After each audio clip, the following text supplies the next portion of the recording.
It's an under-marinated, but it's still a great fight. So Benavidez and Morrell, I'm still down for that. Benavidez and Andrew. I just want to make sure Benavidez isn't fighting his mandatory Christian Mbili. Other fights that could be done in the second half of the year that are realistic. I'm trying to think here. Jermell Charlo and Tim Tszyu,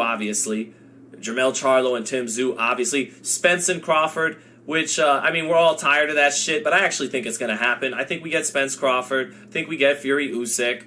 I think we get Tszyu and Charlo. What else? What else is some realistic big one? I mean, we're still going to get Fulton and Inoue technically in the second half of the year. What else? Yeah. Trying to... Charlo and Adames. You know, they're not going to throw Charlo in there with Andrade, Plant, certainly Canelo, Benavidez. So a realistic fight for Charlo coming back to 60. Carlos Adames, that's a good fight. Yeah, Boots against someone that matters would be nice. That's about all I got for you, Kobe. Thank you, my man.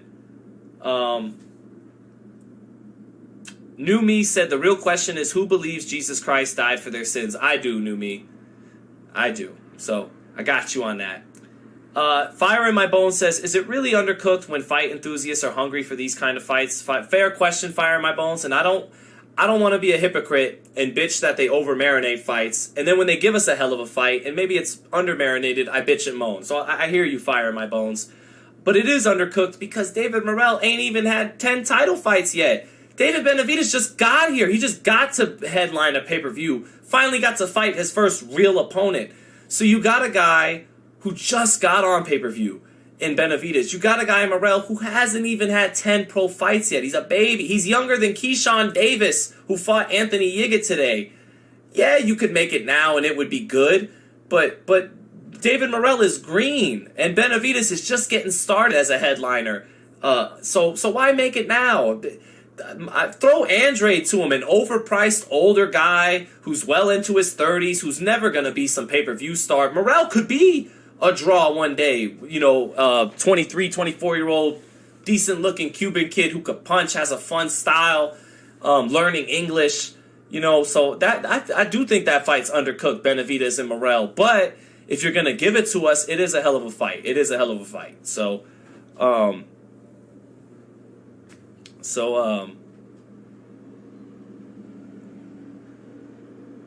here we go. What round? Triller cuts? We're not yet. We're Brian Mendoza and Fundora getting introduced right now. Center ring. So we'll kick off this round by round once we start. Once we get going.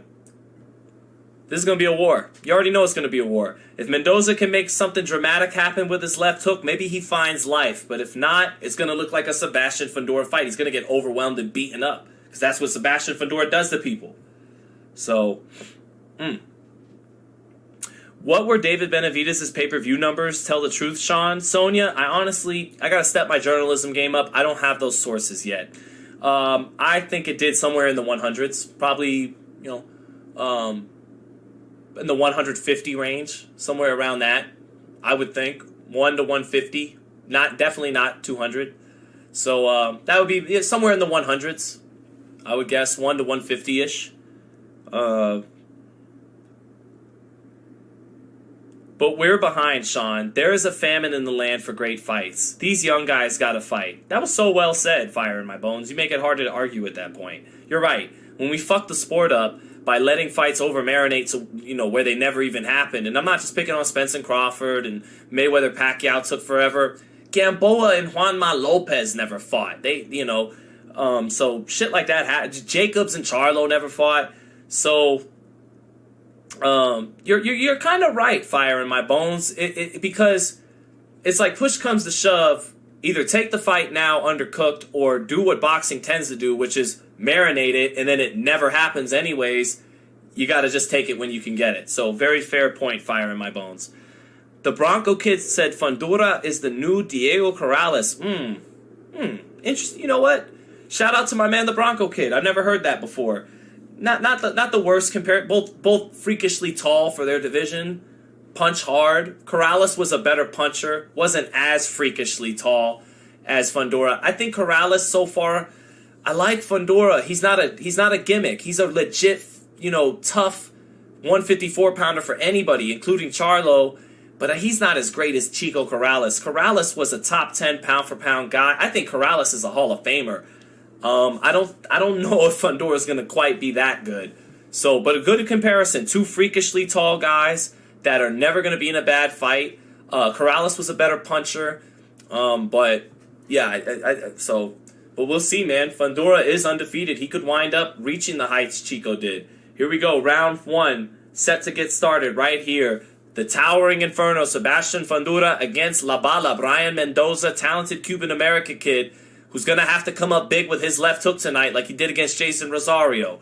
Round 1, here we go. The 6'6" southpaw, Sebastian Fundora, starting with his jab from the outside. Starting with his jab. We don't always see that from Fundora. Good jab by Fundora, and I got a super chat from my man Jameson Childress I got to get to once this round 1 concludes. Fundora keeping Mendoza on the end of his jab to start round 1. We don't always see that from him. Sometimes he'll give up his height and just want to get inside and bang and throw that big uppercut, those 3-4s. But starting round 1 behind the jab is Fundora, keeping Mendoza on the outside. Mendoza, straight right hand, touching the chin a little bit there, though. Despite being kept on the outside of that jab, Fundora keeping him on the outside of the jab, throws his first left uppercut. Another jab. Couple of jabs landing for Fundora early, keeping Mendoza on the end of it. Mendoza trying to throw his first 2 left hooks, but he's way outside, way too far out in range to get that hook off. Again, trying to get that hook off, and he eats a jab because he's just too far out. He's going to have to work his way in before trying to throw that left hook. That left hook is in no man's land, way out there like that. Now he steps in and gets a left hook to the body, past Fundora's jab. Fundora landing that jab. Mendoza trying to split it with a straight right hand against the southpaw, falling short because he's on the end of that jab. Another jab lands for Fundora. Mendoza moving over to his left, staying on the outside. Trying to throw a couple of left hooks, straight right hands to the body by Mendoza, but he walks into the jab, trying to do it. Halfway through the first round. Mendoza picking those gloves up, staying on the outside, though he's going to have to find a way to find an angle on the inside because he's being kept in no man's land in round 1. Now he steps off to his left, tries to jab his way in, but Fundora steps off as well and keeps him on the outside with the jab. Now Fundora trying to hook off the jab, misses. Mendoza moving out of range. Mendoza trying to zip in with some body shots here, and there steps in with a straight right hand to the body against Fundora. Fundora staying disciplined behind the jab, lands it, throws it again, gets Mendoza on the ropes. Mendoza shuffling his feet off to the left, but getting kept in a distance that doesn't favor him in round 1. Mendoza near the ropes, dips down from a couple of touch jabs and moves off to his left, using his movement left to right here in round 1. Falling short with a straight right hand to the body, being kept on the end of that jab from Fundora. Fundora more patient than we're used to seeing him here in round 1. Double, triple jab, all falling short, but keeping Mendoza on the outside even when he's missing it. Mendoza trying to jab to the body, throws a hook to the body way off, way too far out, straight right hand to the body, a little short, on the end of that jab still. And that is as slow as left uppercut lands for Sebastian Fundora at the bell when Mendoza tried to jump in a little bit there. And outside of that left uppercut, it was all the jab dictating the range and the distance where he was in no man's land for much of that round. Got a super chat I got to get to from my man Jameson Childress. Thank you, my man, for the 5. Will we ever see you back with the team on the Porter Way, my man? You guys have great chemistry. You definitely haven't seen the last of me on the Porter Way.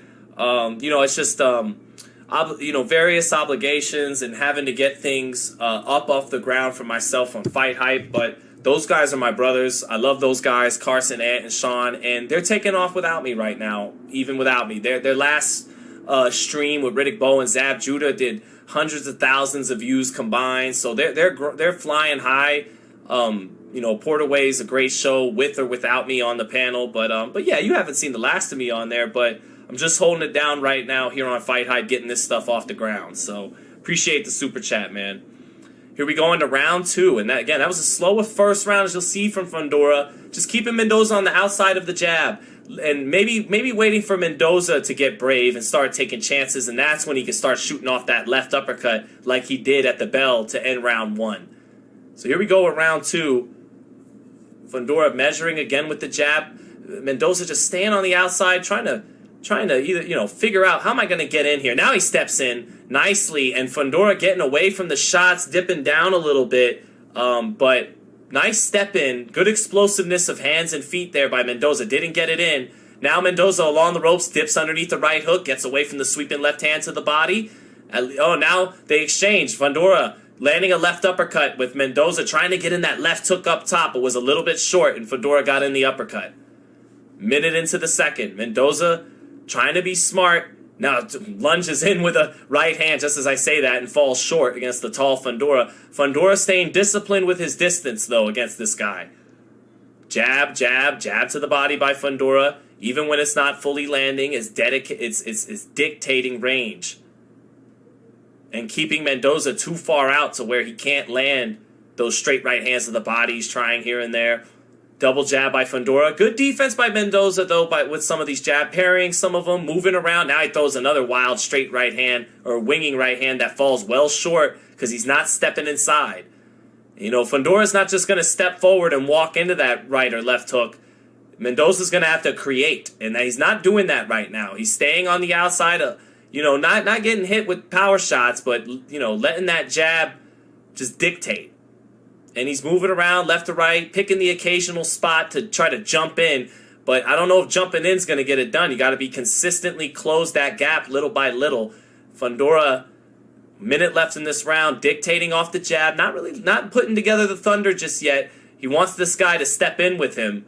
And if he's not doing that, he's just staying disciplined behind the jab. So if you hated the fact that Fundora didn't use his jab enough, maybe you like a little bit of what you're seeing here. It's not terribly accurate. He's not knocking the head up of Mendoza with it consistently or anything like that. But he's keeping him on the outside, dictating the range, the pace, and the round. And Mendoza not finding answers way far out like that right now. Staying on the end of the jab, attempting the occasional punch, but from too far out. 20 seconds left in the round. It's about to be 2-zip Fundora. Straight right hand to the body by Mendoza. Tries to throw a straight right hand up top, but hits the chest of Fundora, falling short. 10 seconds left. Decent defense by Mendoza, no offense. Tries to shoot the right hand up top, tries to shoot the right hand to the body. Fundora just off with the left uppercut. Mendoza not diving, jumping in close enough to walk into that uppercut like Fundora wants him to. Two of the most boring rounds you'll ever see from Sebastian Fundora. 20-18, Sebastian Fundora, all off the jab. So, man. AI said, how is Gotti in the Hall of Fame but not Corrales? I think this term is overused, but I believe they call it white privilege. No, I'm just kidding. And I'm Italian and from New York and love Arturo Gotti, but there's no fucking way he should be in the Hall of Fame and Diego Corrales isn't. I think Gotti should be in the Hall of Fame, by the way, because he was an exceptional action fighter. He was in 4 separate Fight of the Years and did win 2 world titles.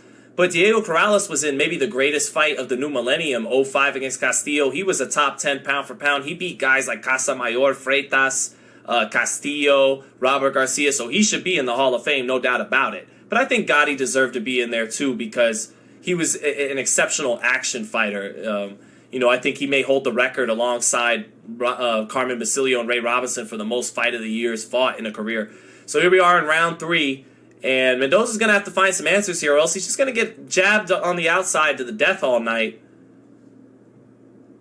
And double jabs from... Oh, now he steps in with a straight right hand, falls a little short on the chest. But if he can find a way to close that gap a little closer, he can maybe find that right hand on that high up chin of Fundora. Fundora staying on top of Mendoza, backing him up behind the jab. Tries to shoot off that left uppercut there. Mendoza gets his head away from it and gets into the clinch. They fought in the clinch, waiting for the ref to break them apart. Mendoza tries to punch with a free hand one time, and they break apart. Left uppercut smothered by Mendoza. Fundora trying to walk him into that left uppercut. Mendoza smothered it there. Now back on the outside. Oh, sweeping over a right hand. Almost landing on the top of Fundora's head, but not quite. Fundora getting in a left hand close in the clinch. Fundora holding with one hand, trying to get free with that left hand. Mendoza really holding on tight in the clinch. And the referee telling him, hey, keep your head up in that clinch. Oh, Fundora now left uppercut on the inside by Fundora. Mendoza stayed on the inside with him for a second and ate that left uppercut. That is Fundora's best shot. Jab setting up the left uppercut. Now Mendoza having to pause along the ropes. Left uppercut setting up body shots. Left uppercut up top again from Fundora. Now Mendoza not willing to really exchange on the inside. He doesn't want to fight in there. And it was a hard right hook to the body inside by Fundora. Fundora, right hand inside, landing close, and he's catching on the guard everything Mendoza's throwing on the inside. Despite Mendoza being the shorter, compact fighter, he's getting the worst of it on the inside. That left uppercut is money for Sebastian Fundora on the inside. He loves that shot. Got a good right hook to the body, too. Now, Mendoza with a free right hand in the clinch, banging away to the rib cage, reddening up that tall rib cage of Fundora a little bit. Oh, Mendoza, good footwork. Spun his way off just missed with a left uppercut, spinning his way off the ropes. Good footwork by Mendoza, getting off the ropes, but not landing anything with that footwork. Fundora pegging away, just hammering away with a free left hand in the clinch, hammering away short shots on the clinch on the inside. Mendoza still clinching, but getting hit with that free hand, and the ref finally breaks him apart. 20 seconds left. Jab lands for Fundora, but he ate a right uppercut. Right uppercut snuck in there for Mendoza, but Fundora, Margarito style, just walked right through it. 10 seconds left. Mendoza not getting his respect with that uppercut. Backing away. Right hand falls short on the shoulder of Fundora, and that'll do it for round 3. 30-27 Fundora. When Mendoza was forced to stand in the pocket, he ate some hard left uppercuts, and that's why he's on his bike a lot, not engaging a whole lot with Sebastian Fundora. 30-27 Sebastian Fundora. AI asks, was Arturo Gatti ever top 10 pound for pound at any point of his career? No. But he did beat Tracy Harris Patterson for the IBF's junior lightweight title, and he beat Gianluca Branco for a WBC belt they stripped from Costa at 140. So he was a 2-time champion.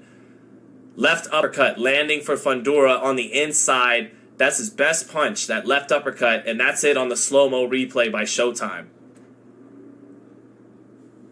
Bad IQ from Fundora, says my man Lucius Tate. Good to see you, Lucius Tate. I mean, he's using his jab, keeping him on the inside, and he's not letting go of that left uppercut until Mendoza's in range. So I think he's showing some decent IQ here, but maybe it could be better for sure. The overhand right is there for Mendoza if he sets it up, fire in my bones. Yeah, but he's not setting it up. He's just winging it on the outside in no man's land where he's too far out. So he's got to set it up like he said. 4th round, here we go. Mendoza has some foot speed and some angles that if he takes more chances, maybe he can make something happen for himself. But right now, he's very timid, attempting the occasional, right hand here and there. But for the most part, he's getting kept on the outside where Fundora's getting off first and dictating behind the length and daring him to walk forward so he can hit him with a left uppercut. And Mendoza rarely obliges and takes that chance to walk forward. He's weary of that uppercut. Fundora keeping him on the outside of the jab. A minute into this 5th. 2 jabs land for Fundora, keeping him on the outside. Not super accurate with the jab, but just keeping him at the end of it constantly. Fundora falling short with a straight, Mendoza falling short with a straight right again. Using his legs to get out of the way of harm at times. Now he's near the ropes. Straight left hand gets blocked by Mendoza for Fundora. Left uppercut gets in a little bit there for Fundora. Fundora still keeping him on the ropes behind the jab. But then he gets out. Good feet by Mendoza getting off the ropes. He's got some good feet that if he shuffles them around Fundora, who's not as quick with his feet, maybe he could set up an angle for something. But he's just not taking chances right now, guys. Halfway through the round, Fundora not looking on fire either. Hasn't been the offensive dynamo he likes to be with a guy not willing to engage. Mendoza landing that right hand to the chest, not even close. Fundora stepping in, getting him in the corner, sweeping left hand. Mendoza gets underneath it, coming back with the right hook. Mendoza gets underneath it, and then a nice body shot with all that head movement going on by Fundora. Minute left in the round. Mendoza continuing to fall short with the right hand, sometimes hitting the chest, That's the closest he's getting with it. Hits the chest of Fundora again with the right hand. Steps in with the right hand again, falls short. On the end of Fundora's jab, back near the ropes. Now he slides off to his left. A little right hook catches him as he tries to slide off the ropes. Shot lands for Fundora there. Fundora staying on top of Mendoza from corner to corner, from rope to rope, but not terribly accurate himself. And not willing to commit to anything behind the jab. Just wants to keep Mendoza on the end of the jab and wait for Mendoza to try to cut the distance and walk him into an uppercut. But Fundora, if this keeps up and he wants to look impressive, may have to start thinking of firing combinations behind his jab, getting off first, if he wants to look impressive. If he doesn't care and it's just about getting the win, he can win the fight like this all night long, just keeping a timid, not trying to engage Mendoza on the end of his jab, piling up rounds. And here we go at the end of the round. Mendoza stepping in again with that sweeping, but it's falling short. It's close to the chin, but falling too short. And that's another Fundora round, 40-36 thus far. The most dull fight I've seen Sebastian Fundora in. A lot of that has to do with the opponent. But pretty soon, if the object isn't just to win and is to look impressive, Fundora's going to have to start putting something behind that jab that he's backing Mendoza up with. I know that opens up opportunities for Mendoza that he doesn't really need to afford him because he's winning every round, but he's going to put people to sleep. He's going to put the 500 people that showed up to that fight to sleep if he can't put some offense together against a guy not willing to engage. Big Offner said, do I watch MMA? I don't. Never really watched MMA. I'd be lost. I'm only a boxing guy. Fire in My Bones says Fundora isn't moving his head at all. He never does, Fire in My Bones, but to be fair, there's hardly any punches coming his way to make him move his head. Although I know what you mean. That right hand keeps falling right here on his chest and his chin is just stationary. That right hand was just an inch or two closer. It could be a problem. We talk about Ryan Garcia leaving his chin up. Fundora leaves his chin up as well. Here we are in the fifth. Mendoza trying to reach to the body, but it's just that, reaching, not landing. Reaching to the body again with a left hook. He tries to reach with the right hand to the body, and Fundora landing that left uppercut. That's the shot. That's Fundora's game plan. He wants to keep him on the end of the jab and then dare him to actually get into range. At that point, it's left uppercut time. That's been the game plan for Fundora. Yeah, smash the like if you're enjoying the round by round. Thank you, MAW, for saying that. Absolutely. Oh, left uppercut lands for Sebastian Fundora. Mendoza began to take some chances. He walked into the left uppercut, but then he got inside and is trying to rough up Fundora on the inside. Can Mendoza start to take some chances? Mayweather Point of View channel, thank you for the super chat, my man. Thank you, brother, for the super chat. Appreciate that. Fundora landing a left hand, staying on top of Mendoza, backing him up with the jab. Mendoza coming over the top with the right, but Fundora just coming forward behind it anyways. Fundora starting to open up the offense now. Brings in a right hook behind a sweeping left hand. Mendoza just holding on, not wanting to engage in this fight. Those is the overhand right out of the clinch after trying to smother Fundora. A little right hand gets in the clinch for Mendoza. But those are punches where you don't feel safe against a fighter. Whenever you see a fighter try to smother, and then punch out of the smother and then smother again, it's because they don't really feel confident in their offense and defense at any real exchange punching range, close range, mid-range. They just trying to smother, not get hit with nothing, hold, and then hit again. And that's what Mendoza's trying to do right here with no real success. Now a left hand to the body, sets up a right hook up top, and a right hook up top for Fundora. Right uppercut lands for Fundora. If Mendoza dares to stay inside, Fundora is going to punish him.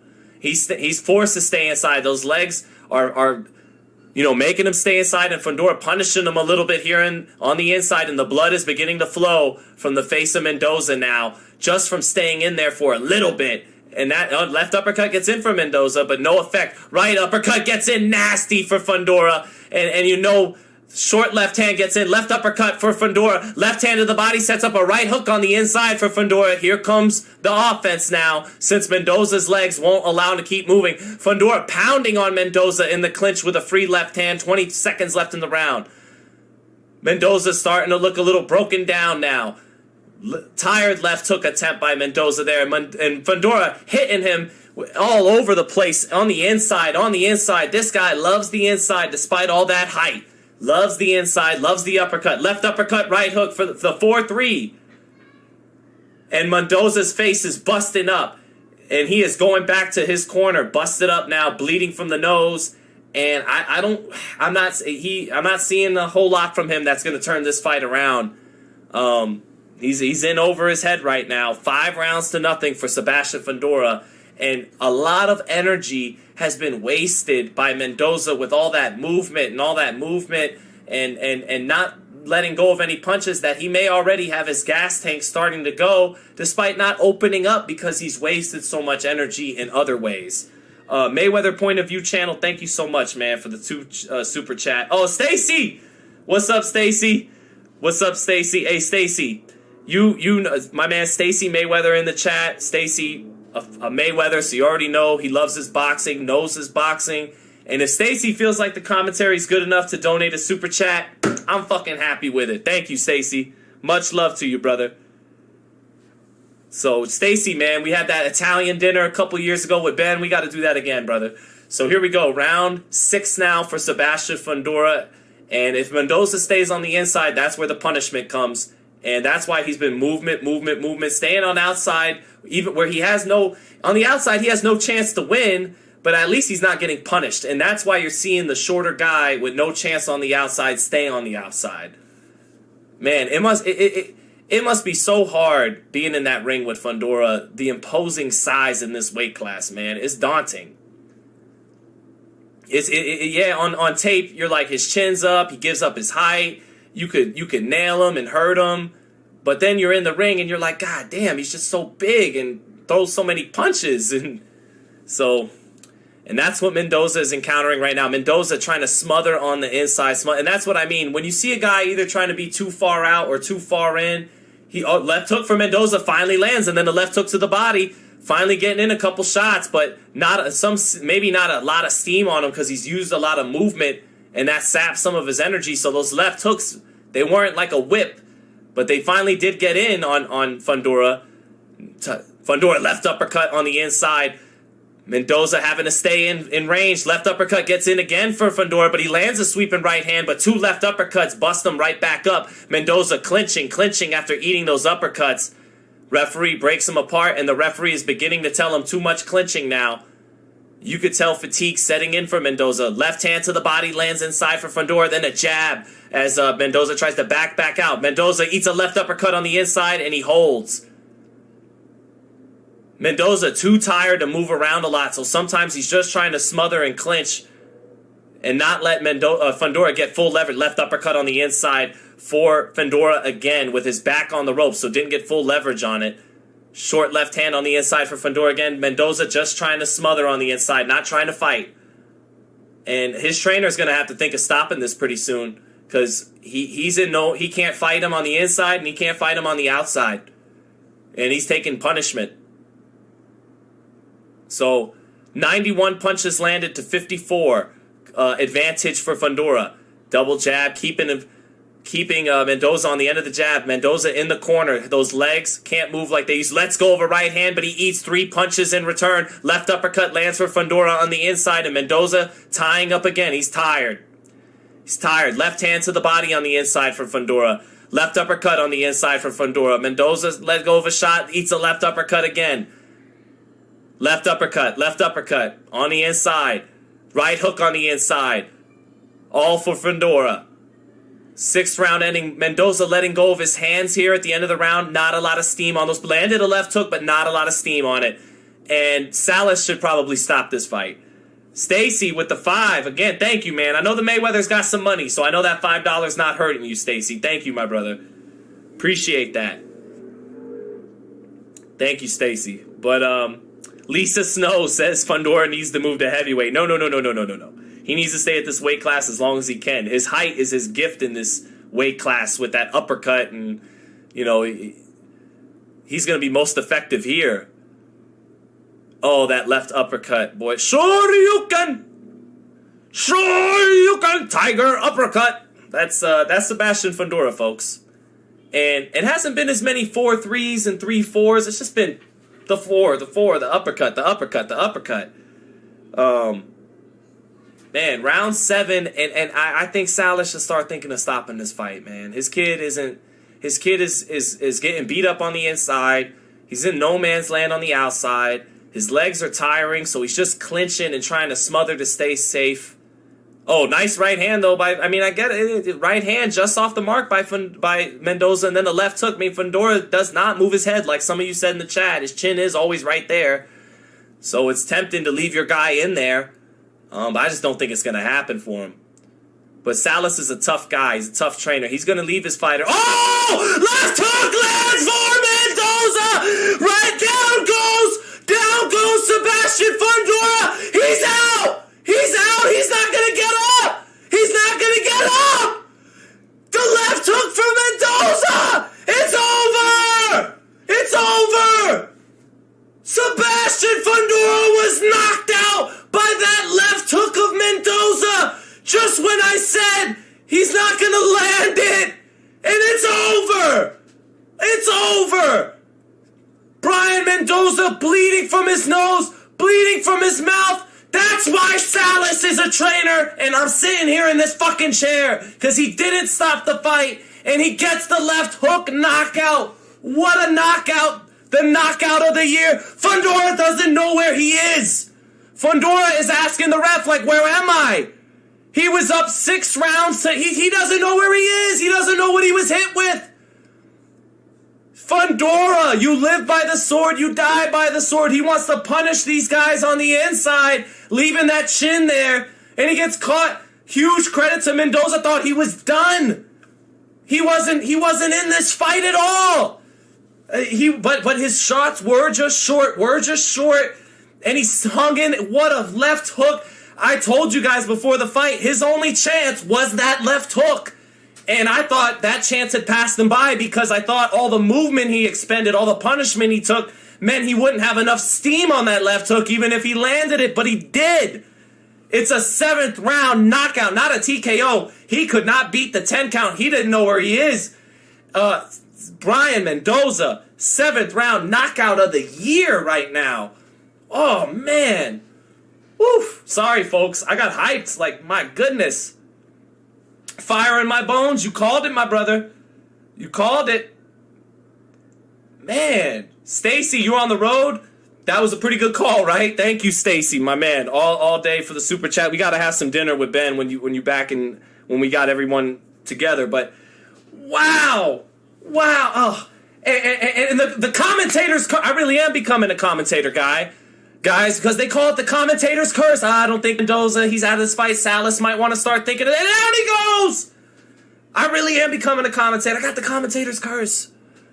Wow, what a left hook by Mendoza. I told you guys before the fight, that was his only chance. But I thought that chance had passed him by. He had the stuffing beaten out. There wasn't going to be enough steam in that left hook anymore. I didn't see that steam at the end of round 6. But he got it. Oh, man. Brian's always been such a great kid, and Salas is a tough. There's some trainers who would have maybe stopped that fight already. Fundora was throwing the left uppercut from too far out, like he likes to do. He was doing a good job of just jab, jab, jab, and don't let that left uppercut come until that kid steps into it. He threw it from too far out. Boom, the left hook. And he was out on his feet. He didn't know where he was. And then Mendoza over the top with the right hand for good measure to end it. Knockout of the year as far as I'm concerned for Brian Mendoza. Ooh-wee! Lisa Snow, maybe you're right. The weight cut was too much. Damn, but he would have got knocked out by a super middleweight Lisa Snow. It would have been even worse against one of those guys. But that may be it for Fundora, man. That may be it. He's one of those guys that he was going to keep a snowball going downhill until you stop it. I don't know, because, yeah, man, woof. Stacy, you're too kind, brother, with the 20. Thank you, man. Thank you, Stacy. Now I got to buy Stacy Mayweather dinner because of all these super chats next time I see him. Thank you, Stacy. As a matter of fact, when I hop off this live, that $20 paying for some fried rice. Do you says, great job, Sean. Thank you, guys. That was fun, man. There was only about 350 of us. Right, this was one for the hardcores. This wasn't no Tommy Fury, Jake Paul, but my God, T-Mac149 said Fundora's punch resistance never been that good, to be honest. Yeah, he's always had a reaction. He's never been one of those guys that eats the shot and it doesn't move his chin around or snap his head around. He has always been one of those guys where if you hit him, it snaps the head up. Guys with that great granite chin, Canelo and Hagler and Chavez and Floyd Mayweather, a lot of times when they get hit, the head doesn't snap or react. And sometimes, to the naked eye, watching at full speed, you don't even know the shot landed or grazed or partially split the guard because they have a granite chin and the head didn't snap around at all. Other guys, not with that granite chin, you can snap the head around when you land clean, and it scores easier for the judges. And so, beyond having a great chin, being able to take a great shot, that's another aspect that's good for you in having a great chin, is the partial shots don't rattle the head around and it don't score as much to the audience and to the judges. So technically 500 plus if we count, but thank you, that's right, let's not undersell ourselves. We had over 500 people for this shit. Man, my God, that was fun.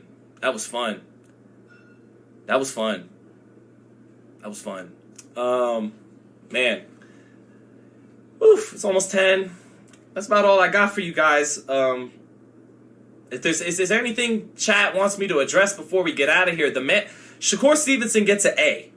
He fought a perfect fight, but the man of the hour is now Brian Mendoza. I'm sorry. Shakur Stevenson, best fighter of the night. Although I didn't get to see Bam fight. I gotta catch up on Bam. But Shakur, he gets the A. He did his thing. Fought a perfect fight. But Mendoza, with the performance of the night, having that heart, getting dominated for 6 rounds, and then pulling a knockout out of nowhere. Just incredible. Stacy, you too kind, man. You make me feel bad. Thank you, brother. Thank you.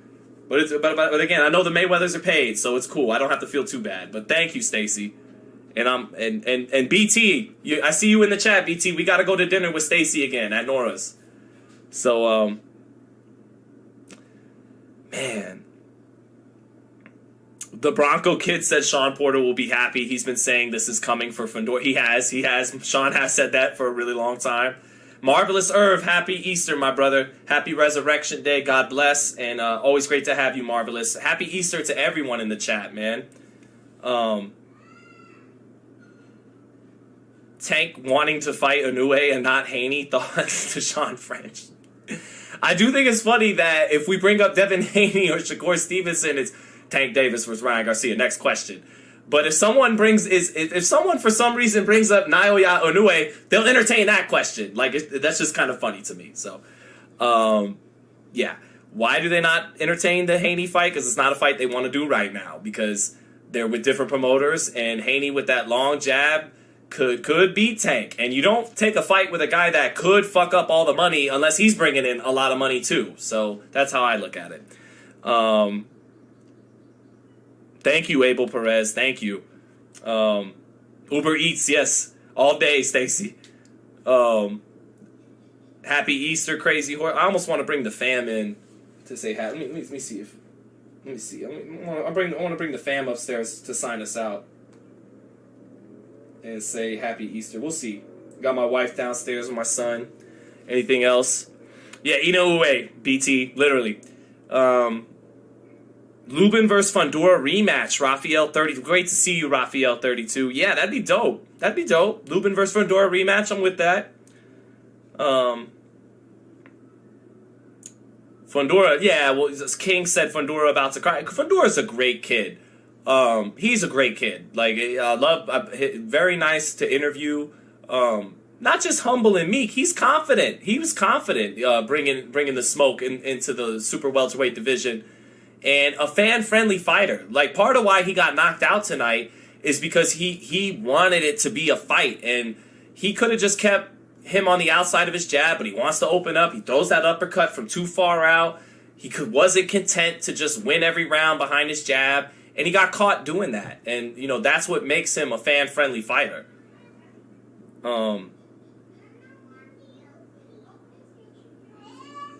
Who's that? My son Leo? Come on in. Sign us out. Come here, Leo. Say bye-bye to everybody. What are you number one? Show everybody who's number one. Oops. Here. Hold up, son. Go ahead. Tell who's number one. Leo.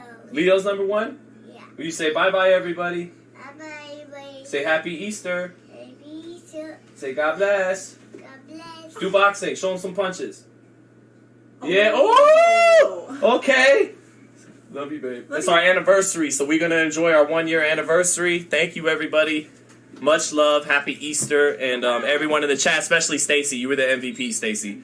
Thank you, everybody. And have a great rest of the night. Keep it locked in here on Fight Hype. We got Joe Joyce next Saturday. I'll be doing a live round by round for that. Michaela Mayer, dope, undercard fight, fighting the only girl that Bumgarner lost to.